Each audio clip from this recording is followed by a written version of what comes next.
welcome Ed Larson, a Pulitzer Prize winning author, an educator, a teacher. He's written over 15 novels, an amazing feat. He is currently a professor of both history and law at Pepperdine University. Joining him today will be Justice Douglas Miller, who graduated from Pepperdine University. He practiced law here in the Valley for 17 years, was on the Superior Court bench for 11 years, and then was appointed to the Court of Appeals, where he sat in Riverside and continues for the last 17 years. Oh yeah, by the way, he's also my husband. So please join me in welcoming Ed Larson and Doug Miller.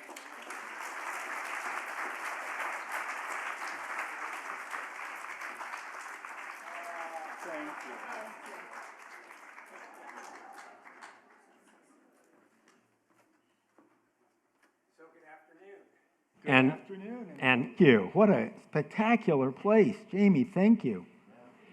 Welcome to the desert. Normally at this point, I would make a joke about you're from Malibu, you come to the desert and it's so hot. But I couldn't go without saying you got to experience yesterday something I experienced for the first time, a habab, which I didn't even know what it was until yesterday. That was quite an experience. The Salton Sea is coming our way. So it's interesting because we have this connection, you know, same law school, you're a professor there, it's where I went many, many years ago. I think David Zippel's here, a Tony-winning lyricist that you happen to go to law school with at Harvard. So there's all these little interconnections. But first I wanted you to explain to us, you're not just a law professor. What do you do in addition to that in teaching? Well, I'm also, I'm a university professor, and that means you're hired at a provost level, and you can teach in all the different divisions. Just as I was 20 years at University of Georgia, if we have any SEC fans here, I know the Big Ten has moved to the southeast, and moved to our region, the Southland, but I've always been at two places. So I have a PhD in history, and that was always my main intent. Just like David, when we were in law school together, he was always going to become a great lyricist. I was interested in history, and I loved doing the law. I practiced for a while, but it was always going to be part of this larger practice, and that's how my first big best-selling book was the one that won the Pulitzer Prize, was on the Scopes trial, where I could bring together my history and my law, and I try to do that in all my books. So it's interesting, if you look at the number of books you've written, there's really an eclectic list of books. I mean, exploring the poles, kind of the science of ice, the Summer of the Gods, the Scopes trial, and then a number of history-related books. So talking about the book we're here on, Franklin and Washington, and it's kind of a unique concept and theme. What led you to that? Did you go into it knowing you were going to write about a partnership, or how did it evolve into the book that we have now? I sort of worked into that, indirectly, you're right. They sort of connect up. I'd written a book about the election of 1800 called The Magnificent Catastrophe. When I was asked to follow up on the Scopes trial book, and I said to the editor who wanted me to write the book, what do you mean by follow up? What did you think that book was about? And he said, oh, something about science and religion in America. And I said, well, that's not necessarily what I thought of the Scopes book, but okay. I once taught a graduate course in that after the Scopes book came out, episodes in the interaction of science and history in America, including the Manhattan Project and things like that. But one was the election of 1800, where Jefferson was perceived to be the candidate of science, a UVA grad, or UVA creator. He wasn't a grad. He was William and Mary. And Adams was considered the candidate of religion, which was sort of ironic because neither of them were very religious. They almost had identical Unitarian religious beliefs. But that was the perception, and it was perceived as a battle between science and religion at the time. That's how it was cast. Vote for science or vote for religion. That was the politics. And so that was on the list of the 10 different episodes in History of Science in America. And the editor at Free Press looked it over and says, write that one. And so that led to me into the colonial era, or into the early national period. And then from there, I went back to, because I ended up deciding I wanted to write a trilogy about that period. And so I went back to the return of George Washington, and then from the return of book about his fallow years, so-called fallow years, which were not fallow at all, between him being a general and being president. And then from there, this partnership, which is the first book of the trilogy, written backward, where I deal with the coming together of these people, because I had studied in college under a fellow named James McGregor Burns, who was the founder of modern leadership studies. And I was always interested in leadership studies. And every historian you've had here, Bill Brand, whoever you'd want to name, Walter Isaacson, they will all say that for the Revolutionary War to be a success, for us, for the United States to gain its independence, there were two indispensable people, and only two. They were Washington and Franklin. It would not have worked without both of them. Everybody else, as a Jefferson, an Adams, a Hancock, Greene, they were all important, but they were, as a lawyer would say, fungible. They could have been replaced with somebody else. Nobody could have replaced the skills of Franklin and Washington. So I thought it'd be an interesting study to go back and write about how they worked together, because everyone agrees that it would not have worked without the two of them. Okay, here are two people who seem so different in so many ways, in personality, in character, in where they're from, how they thought, but how did they work together? Because there are a lot of studies about individual leadership, and there's some studies about partnerships. But usually the partnerships are hierarchical. So you'll get a book about Jefferson and Madison, or Washington and Hamilton, or Lincoln and his team of rivals. Those are hierarchical relationships. So how did these two people, who were already before the Revolution larger than life, they were already known throughout the colonies. Franklin, heck, was known throughout the world. How did they work? If they were indispensable, they must have worked together. How did they work together? That puzzle. And when you think about it, while we don't usually study teams of leadership working together at an equal level, it does happen. Think, for example, World War II. Roosevelt and Churchill. They were both indispensable. Both of them were indispensable. But there was no hierarchical relationships between FDR and Churchill. Or think of in the passage of the Civil Rights Act, Johnson and Martin Luther King were both essential, but it wasn't a hierarchical relationship, but they had to work together for that great achievement of the Civil Rights Act. And so I was curious, since no one had done it, many books. If you take of the Americans, you can look through, if you study these things, that the Franklin, Washington, and Lincoln, there are more biographies of those three by far than anyone else. By far.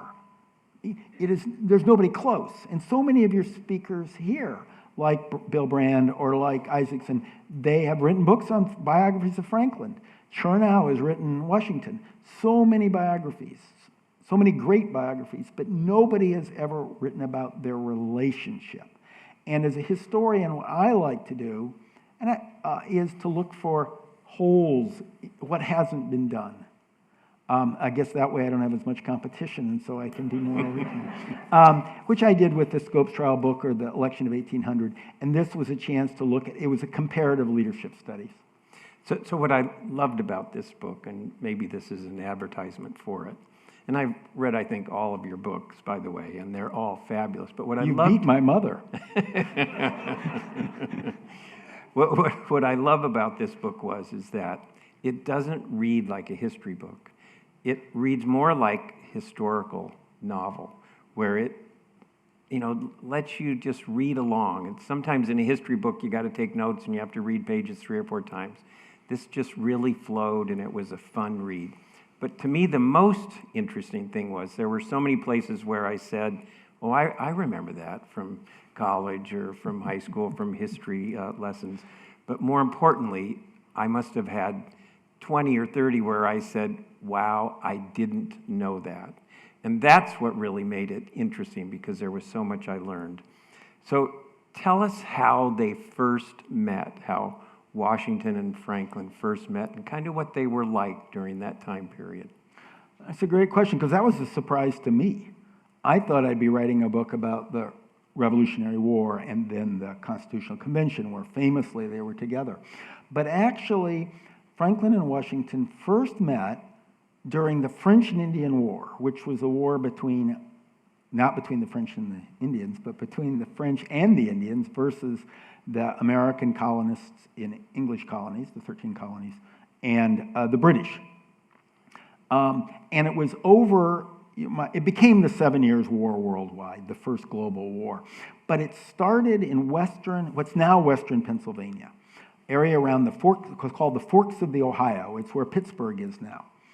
And the story was, it started in 1754, which was, 2 decades before the Revolutionary War. And back then, the old colonial charters gave, went all the way to the Western Sea or to the Mississippi River. That's the way the king wrote them. So Pennsylvania claimed west from what's now Pennsylvania. Virginia was given its early charter, and it was from what's now the boundary with North Carolina to the Potomac.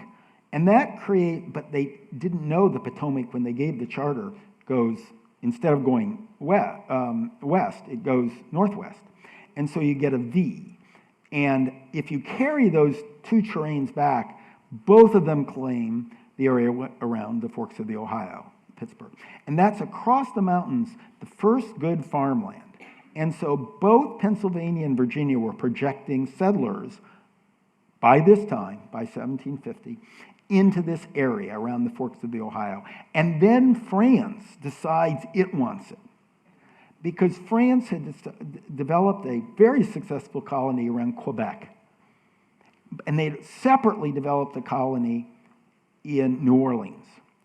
And to get there, Champlain and other discoverers had found the way around through the Great Lakes, over to the Mississippi River, and then south, across about Chicago. And so they were going that way, and they decided, France was feeling its oats, and decided it wanted to go the short way, crossing over about where Buffalo is, or Erie, Pennsylvania, and down the Ohio River. So they sent an expedition to claim the Ohio River. Well, that puts them, and they had better relationships with the Native Americans because they were fur traders as opposed to farmers. Farmers come in and cut down the trees. Fur traders come in and work with the Native Americans. And so suddenly France was occupying the forts of the Ohio. But the Native Americans working with them were raiding the Pennsylvania and Virginia settlers who were both projected into that area. So the war started with those two colonies, and colonies were very independent back then, having to protect their settlers. There were massacres of the Pennsylvania settlers, and their surviving relatives were pouring across the mountains into Philadelphia, demanding that something be done. Well, the Pennsylvania couldn't do anything because the colony was controlled by Quakers, and Quakers didn't believe in fighting. So the Quakers all resigned from the state legislature, leaving it in control of the other party, the secular party. By this time, Franklin, who had been an immigrant from Massachusetts, where he'd been an indentured servant, and fled his indentureship to Pennsylvania, and then become one of the richest persons in America by being this incredibly brilliant and hardworking printer. And he developed a chain of printing presses all the way from Canada to the Caribbean. He integrated backward as great entrepreneur into owning forests and owning paper mills. And he had become famous for determining that electricity flowed as opposed to being created, the fluid theory of energy. And so that made him a world-famous scientist. He also published an almanac that was read throughout the colonies. And he was into his 50s, so he retired from business. He didn't give it up. He's like some of you. He still owned these businesses. He still was getting half the revenue from all of them, but he turned them over to others to run. And he'd gotten into politics to try to make a difference. And he was always thinking of new ideas, and so he'd become the leader of the secular party. Well, suddenly, when the Quakers pull out, he becomes the de facto governor of Pennsylvania, and his job is to create a military. So he literally out of nothing creates the Pennsylvania militia. And he becomes, the colonel's the highest rank you could have in a colonial militia. He becomes the colonel. And he turns out he's a brilliant military strategist. He builds a whole line of forts. He goes out, he leads his troop, he trains his troops. And meanwhile... So that was something that I didn't remember or didn't know, that he also came from a military background. And that's going to help during the Revolutionary War, because he controls where the French send their troops. That leads to Yorktown. So he comes back. He's a good military strategist. I didn't mean to interrupt you, but back to how he met Washington. But I got to get, and for Washington, though, meanwhile, Washington was born the third son of an important aristocrat, lived at Mount Vernon in Virginia. But back then in Virginia, only the oldest son inherited. And he was the oldest son by the second wife, not by the first wife. And so he was never going to inherit anything. So he'd gone out to the frontier to try to make became a surveyor. Neither of these people had a formal education, by the way. Franklin had a couple years of rudimentary schooling.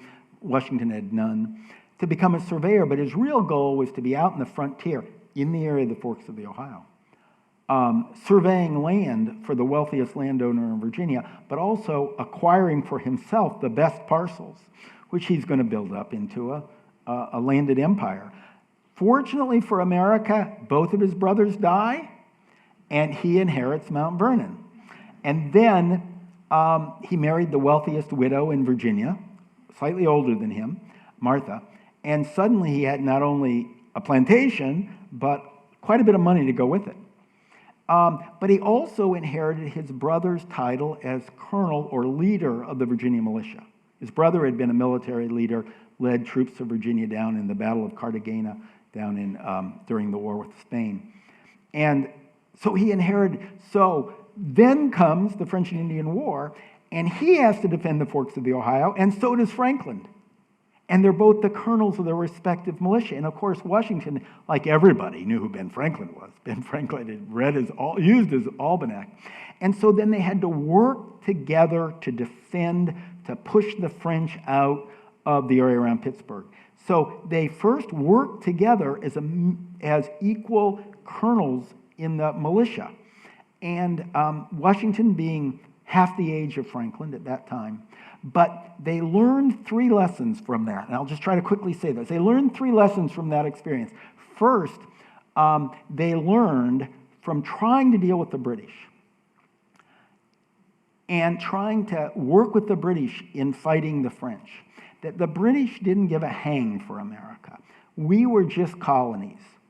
And they would only use us to their own advantage, and they'd happily tax us without our representation. They would use us in any way to their advantage. They did not have our interest at heart. They did not view us as co-equal part of an empire. The Americans were colonies. Second, and they learned that they wanted to keep the colonies divided, because both Washington and Franklin decided the only way we're going to beat the French, because the French were now, after the war started, pushing in at every area, is the only way we're going to defeat them is the colonies work together.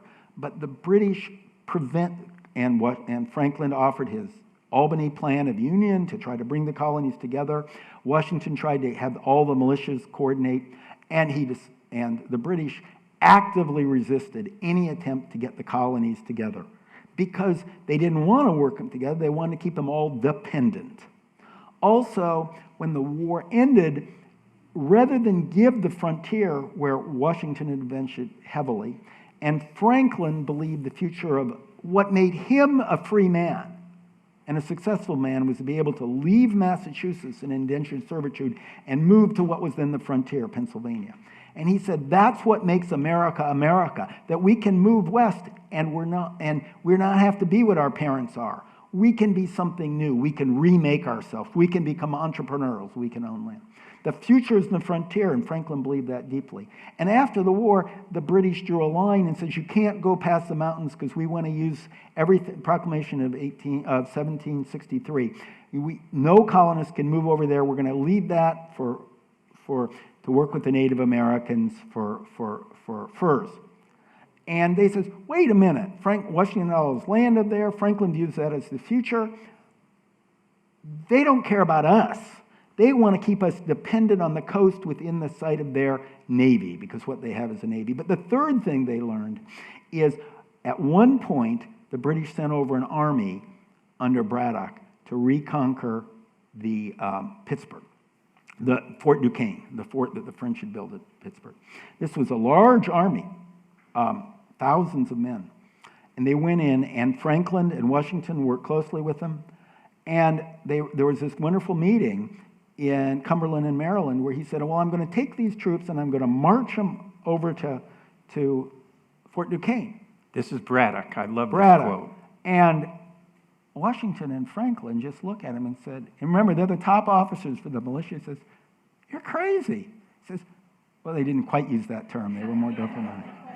You're going to march through a narrow trail over the mountains in red coats. The Native Americans will wipe you out.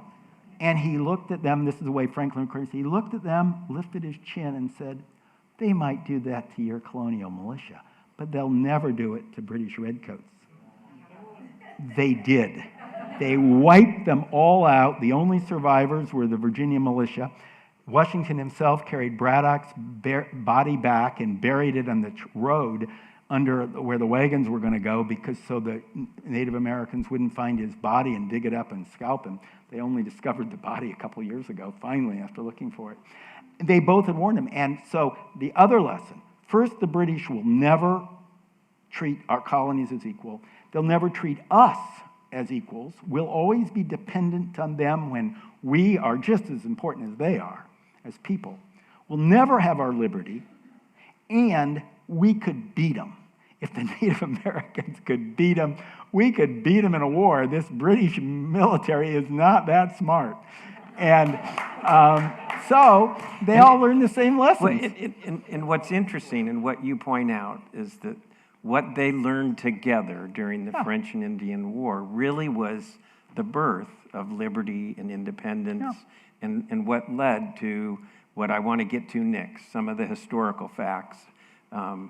And I'm going to kind of do them, I told you, rapid fire and a lightning round. And I'll try to be rapid fire back. I have enough stuff here for 2 or 3 hours, and we don't have a semester. So do I. Yes, that's right. But the historical facts are kind of the core of their relationship. And what I love is you call it the founding partnership. And that's really what it is. And it started during the French and Indian War when they learned these lessons together. But I want to go back because we've all heard of the Stamp Act, and we've all studied the Stamp Act, but tell us why that was so important. One, in the historical aspect of our independence, but also in part of what they started to learn together further. The Stamp Act brought all their worst fears forward, that Franklin and Washington had been nurturing since the French and Indian War. French and Indian War, or the 7 Years' War, had ended in 1963. And the British and Americans won. They got Canada. They got the Mississippi country. And then the British decided to tax the Americans to pay for it. First with the Sugar Act, which taxed imports into the colonies, and then with the Stamp Act, which was a direct tax on all printed goods. The stamp was what you put on it, like the old liquor stamps. You'd have to put a stamp on any printed document, whether it was a lawyer's deed or a newspaper or a pack of playing cards or a poster or whatever, any printed good. And you have to buy a stamp and put it on to show you paid a tax. So it's an internal tax. But the problem was it was imposed by the British Parliament. And what the Americans believed is that they were directly under the king, and that their own colonial legislators were co-equal with the Virginia the British Parliament. And you could only be taxed by your own representatives. And they had contributed, they would raise taxes in Virginia or Massachusetts or Pennsylvania, and they would contribute money to the war effort. They had paid more to the war effort in America than the British ever did. But suddenly the British wanted to pay back their war debt by taxing just the Americans.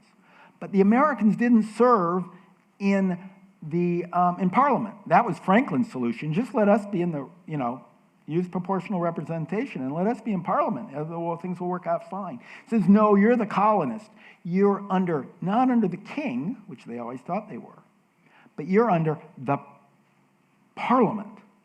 And so once that sinks in, they realize that we're no better than enslaved people. They can put any tax they want on us. And of course, since they're paying their own debts and they're paying themselves for this, there's going to be no stopping them, because they're going to want to balance their budget on our back, and we can't object. They're just going to take our money. And what are we going to get out of it? And that's the phrase they started to use. We are enslaved by the British. We have lost our liberty. And that's when, and my next book, I focus in on this issue, that suddenly all these writers, Washington in his letters, Franklin in his publications, but others like Otis up in Massachusetts, or Sam Adams, or John Hancock, doesn't matter where they're from, or in South Carolina, and everyone, John Dickinson from Pennsylvania, they all began writing about liberty. They never really, British had liberty in a way, but the British are, the English people in England and Scottish people in Scotland. That's what their country's around, and a king. No, America became at that time, through the Stamp Act, that sort of a territorial, geographical extension of an idea, and that idea was liberty. That what unites us, we're Dutch, we're French, we're Germans, we're British, we're Scottish, we're English, they would have said that back then, we're Welsh, we're all these different peoples living here, but what unites us is liberty. And we don't want to be enslaved by Parliament, and that started, you can just see it, it begins with the Sugar Act a little bit. Maybe Otis was maybe a year ahead of time, but when the Stamp Act comes out, where they directly tax newspapers and legal documents, look, if you want, the two groups you do not want to get mad at you are printers and lawyers, publishers and lawyers, and those were the two you hit the worst. Real estate agents were right behind, because every deed had to have that too. So So the point is, that's when liberty was first articulated, and that leads from the French and Indian War, linking right smack dab into the Revolution. But I want to take a stop first at the Second Continental Congress, because that's when, if I remember correctly, Franklin comes back from London, Washington marches from Mount Vernon, and just tell us a little bit about that. Yeah, what happened is after the French and Indian War, well, Franklin already was the most famous person in America, probably the most famous American in the world, surely the most famous American in the world. And the French and Indian War had made Washington famous throughout the colonies. And there was the First Continental Congress, which they tried to work together to enforce a boycott. There had been the Stamp Act Congress in Philadelphia, and then there was in New York, and then there was the First Continental Congress, which was against the Townsend Acts. And then there's the Second Continental Congress, which was a really big one that declares independence. And each step, they tried to organize boycotts of British goods to get them to not tax us without representation, not take away our liberty. And Franklin had been ever since the French and Indian War, he'd been over in France, in England, as the representative of many of the colonies, first just Pennsylvania, but then Georgia and Massachusetts. By the end, he was still good at it. About 6 colonies had hired him. And he was representing them over there. And he was famous.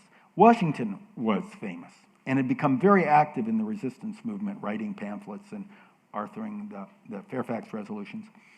And then they called the Second Continental Congress, and Washington was elected from Virginia. He'd been at the First Continental Congress too. And he comes up, and he comes in his uniform. I mean, the war had already really begun. Lexington and Concord had already happened. The armed resistance had started in Massachusetts. And Washington comes up as the war hero from the colonies.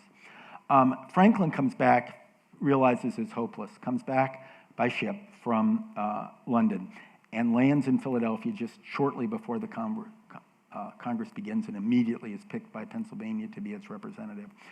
And they come together, and they immediately meet together themselves, and they are appointed to lead every military committee, because now it's become a military conflict. We haven't declared independence yet. That'll be a year later, but it's already become an armed conflict. And these are the two people known to have the most military experience. So they're served together on every committee to design the army military. And then Franklin proposes that Washington become the commander-in-chief.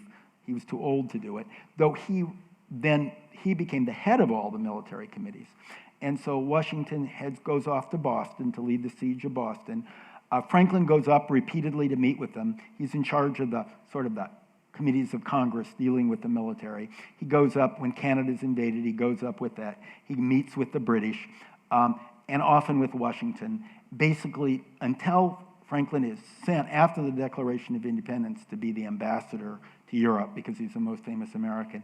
He is basically in charge of the military aspect of Congress, meeting regularly with Washington, and both of them knew the most important thing is America just can't rely on state militia. No, they realized that everything has to work together.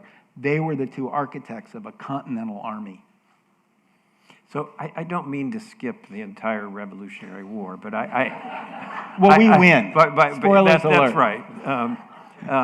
But I want to move up to the Constitutional Convention.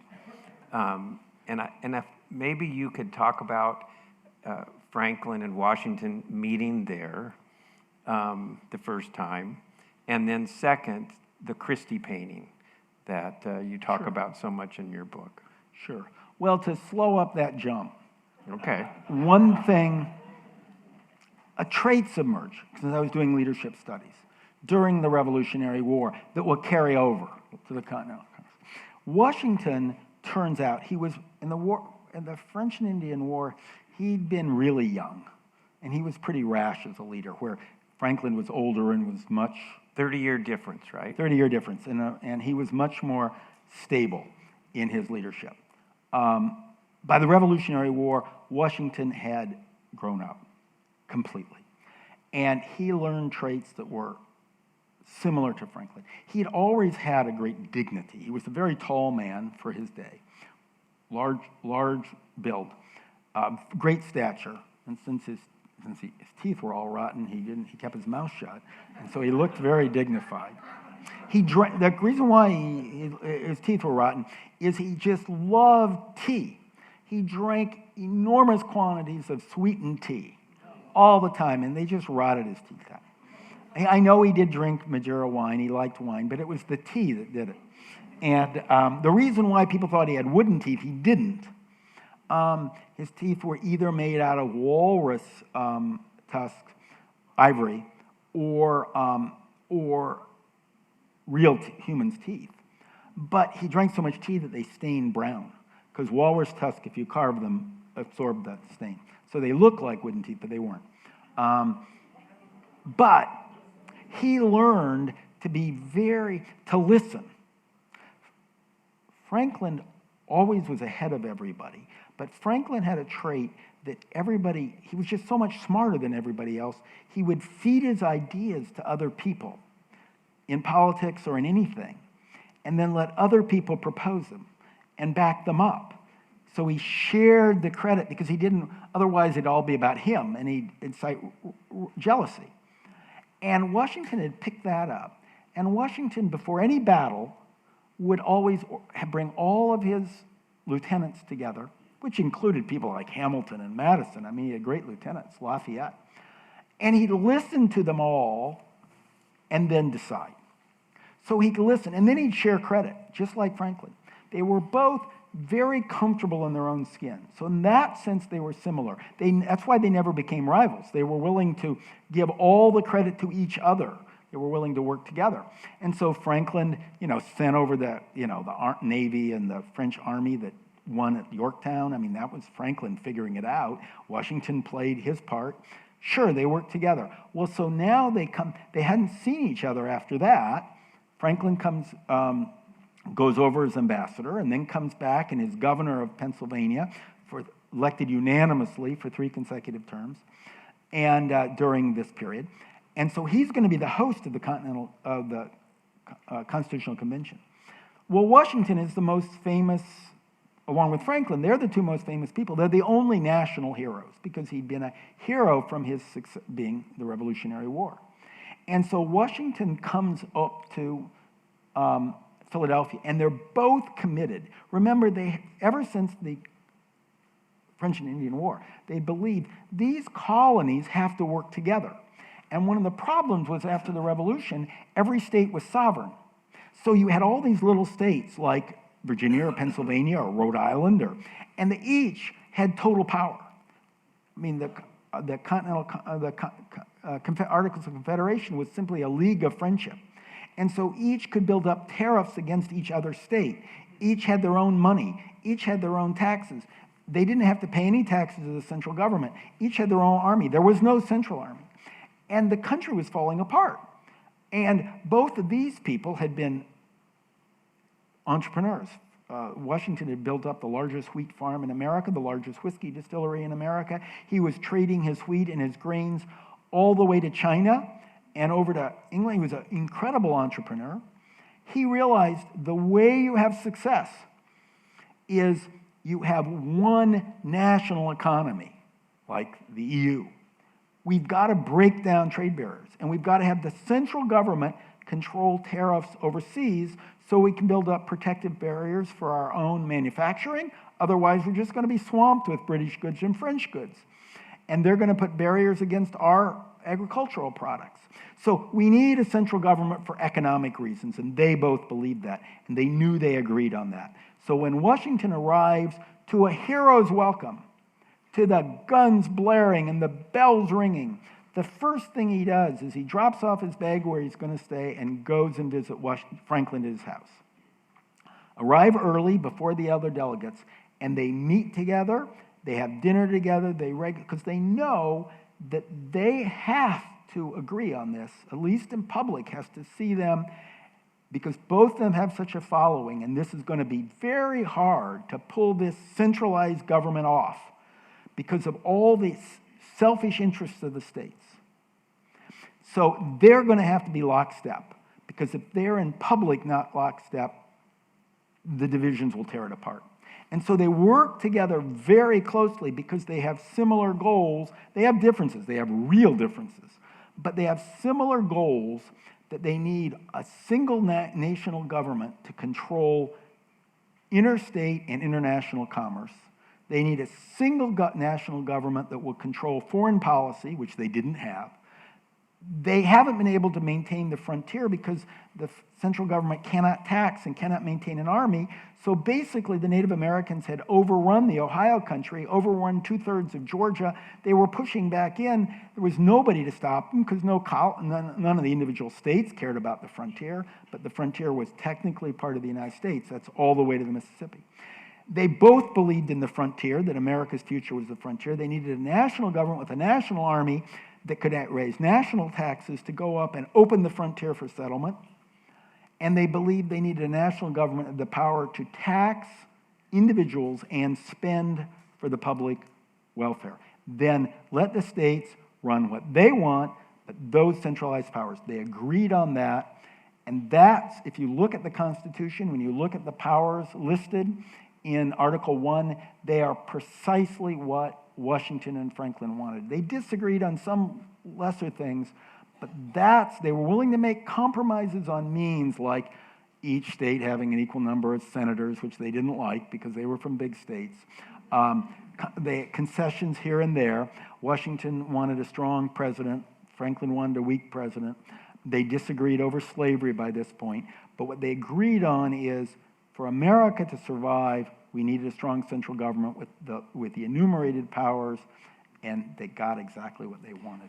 So tell us about the Christie painting. I Oh. don't want to forget that, because all of us have seen it. All Yeah. of us have maybe walked by it. But tell us about what it really shows. The Christie painting, interesting you picked up on that. Christie painting, you've seen it, it's the one with Franklin and Washington standing up and the signing of the Constitution. And that is a wonderful work of historical fiction. It's really a brilliant work of historical fiction. First, as you remember, that this was, that they met in secret. You know, they met, nothing was, the shutters were closed, the blinds were closed, nobody was allowed to report. They met for, from May to, really got started in June as a practical matter, to the middle of September. All summer long, locked in this room, the Assembly Hall for the Pennsylvania State Legislature in what's now known as Independence Hall. And nobody could report, newspapers had no idea. The public had no idea what was happening in there, because they knew if they did, that would arouse all these state animosities and the whole thing would collapse. It was tough going. It was only the compromising spirit of Franklin and Washington that really kept them together. But they were meeting in secret. Well, if you see this signing, the windows are open, they're all backlit from the sunlight flowing in. Well, that's what he wanted to show. He wanted to show the future, the opening. There were no open windows. Second, everyone in the group who didn't sign the Constitution, and some of them were important, like future Vice President Elderber's Jerry, who was a very important player, George Mason, Washington's neighbor, Edmund Randolph, who offered the Virginia plan formally, the governor of Virginia. They don't appear in the picture because they didn't sign. They voted no. And so they disappeared from the picture. Also, people who had left and gone home by then, but who supported it, they're in the picture. And then right smack dab in the middle, sitting in a chair, open and sort of dominant in the center, is Ben Franklin. And leaning over with Hamilton talking in his ear, and right over there, Madison. And then standing above him on the side, looking out over it, because he's up on the dais, is Washington. So there's two centers of attention. You've got Washington standing head and shoulders above everybody else. He would naturally, just from his height. And Franklin in the middle, with everybody sort of leaning in toward him. Because back then, or when the picture was made, everybody saw the Constitution as coming from those two great Americans. The only reason it was ratified, in other books I've studied the ratification, and it never, every argument for ratification is, well, if Washington and Franklin agree on this, we got to sign it. It's got to be good for us. They would never do anything that wasn't good for us. And then Christie has a key, so because these are these great, this is before photography, and so they do these paintings, monumental paintings to show historical events, and it has a key that goes with it because it travels around, and there are a lot of copies made. And the key is each of the individuals. Well, it's got everybody packed in there, and he actually does this from individual photographs of the people. Not photographs, but paintings of the people. And it's, of course, they never stood like that. There's no lineup. There's just this. But then the key doesn't follow like right to left, top to bottom. No, it's a key put together in importance, and then the key, it has a number on each individual, and number 1 is Washington, and number 2 is Franklin. And then you get to Madison and Hamilton and the others. And so that just captured how people viewed the event. And if you look at that picture, those are the two dominant people, and they're all backlit like halos from this sun with these open windows, which of course weren't open. So it's a dramatic piece of historical fiction that tells a story in art form. So I want to talk about something that's in the epilogue, because again, it was something I didn't know, and it actually was a little emotional to read about. I mean, it caused an emotion within me, and you know what I'm talking about. They've been friends now for what, almost 50 years? We're at the death of Franklin. He writes a will, and he makes some comments in the will about Washington and gives him something. I'd never heard this story, so tell us. Franklin at the end of the convention gives a speech. And he was the big criticism, the two criticisms of the Constitution, was it didn't have a Bill of Rights, as you know, originally. And it created a very powerful presidency, more like a king. Elected, but still a lot of powers in the presidency. Not like the original Virginia plan, where the president would have been like a prime minister, would have been picked by Congress. The original Virginia plan was like that. And they beefed up the presidency. And the people who voted no that I mentioned, Randolph and Elderbridge Gerry and the others, all great Americans, very important Americans,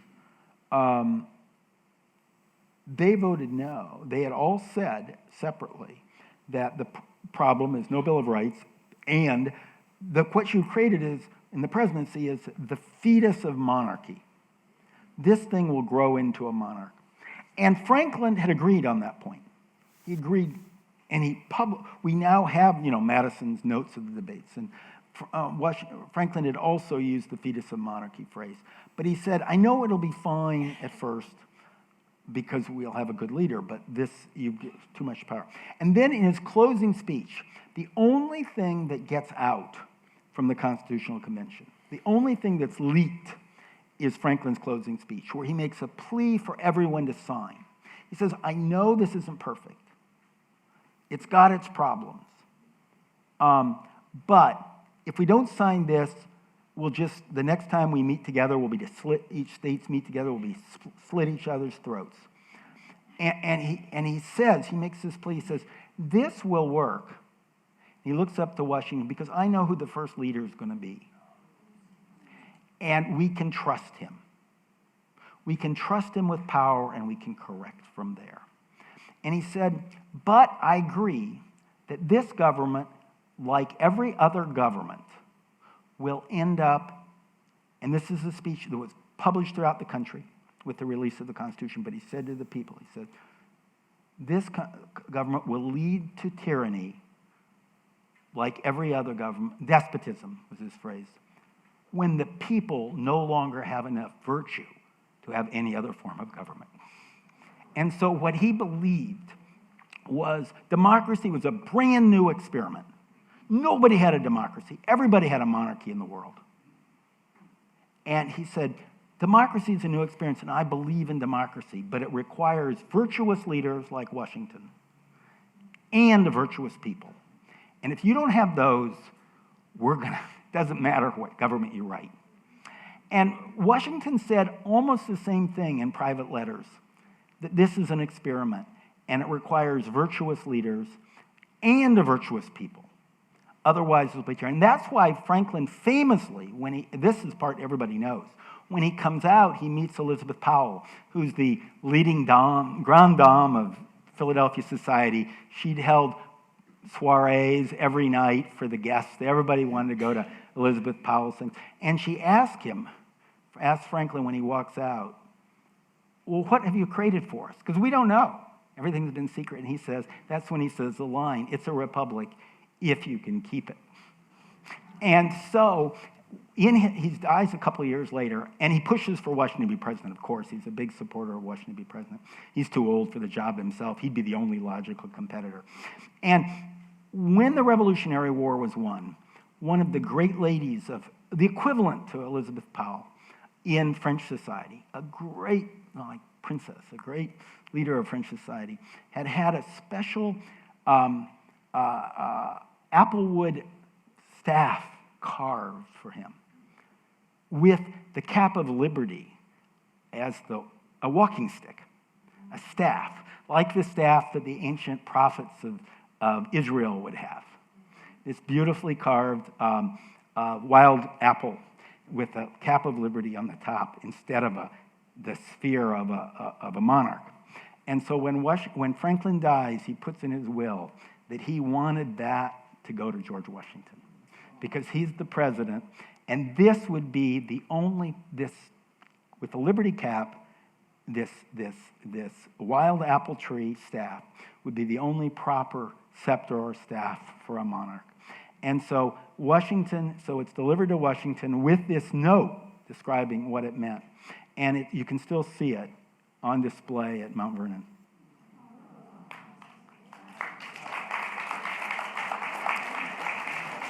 It's a great way to end, and it was priceless that's how you ended your book, because that reaction they had is the same one I had when I read it. You're okay taking some questions? We've got 10 minutes left. It'd be delightful. And be delighted. You can turn up the light so we can see, and we'll let you pick who gets to You want me to call, or you'll call? No, we'll let Debbie pick. I've got the mic. Oh, good. Okay, can you stand up so we can see you? Welcome.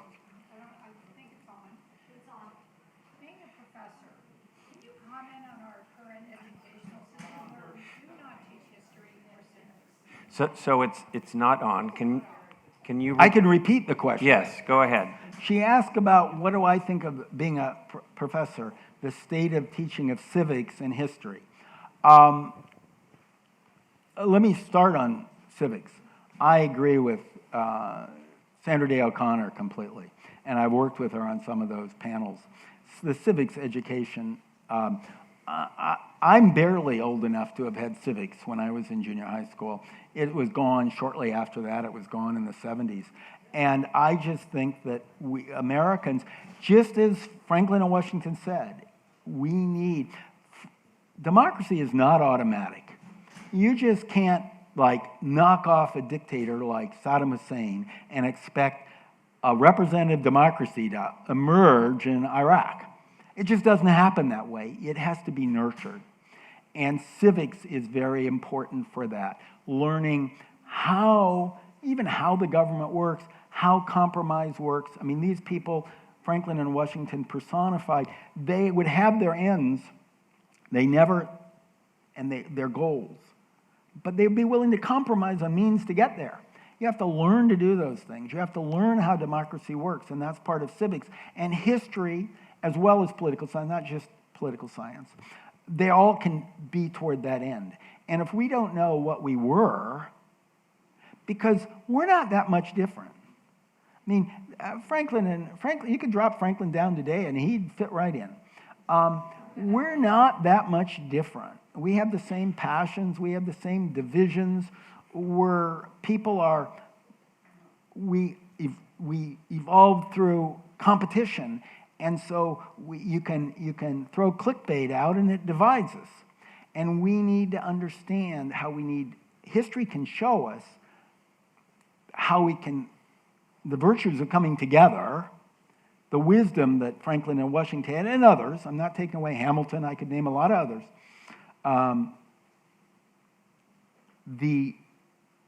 And it's through the study of the balanced and fair study of history, but also through civics. And you don't see it I don't think they teach enough math, science, and English either. But it is undermined. I'm afraid for our democracy, partly because we don't do enough in history. And I think, as you pointed out, there's some history that is very boring to read. But history is also the greatest story ever told. And you do not have to give up on accuracy to tell a gripping story. Because if you get into that, if you get into the lives of any of these people, you can produce something like the Hamilton musical. You can or the book, Chernow's book on Hamilton, I think is excellent. You can get in. It's a gripping story because our lives are interesting. So I want to get to a couple more questions. Okay. As a person from Philadelphia, I wanted to ask you, what was the role of each of these during the Articles of Confederation, which preceded the Constitution? The Articles of Confederation actually was originally proposed by Ben Franklin before he left, but they were much tougher. They actually had a power for taxes and things like that. But then the states got control, and Franklin left, and John Dickinson wrote the new version of it, and it just watered it down. But what they was to basically it created something like a United Nations or whatever, where they could send as many representatives they wanted. They each have one vote, and they could sort of decide on propose basic principles. They had some power over the territories, the Western territories, but it was just a central meeting place. It turns out it was so weak that after 1780 or 1778 or something, pretty early on, they never again had a quorum because not enough people would even show up. They would meet and they'd talk about things. So it was just a central repository, but what so many people decided is we need a stronger central government because this isn't providing anything. So it met in the Confederation Congress, which is what it was called, met in New York, and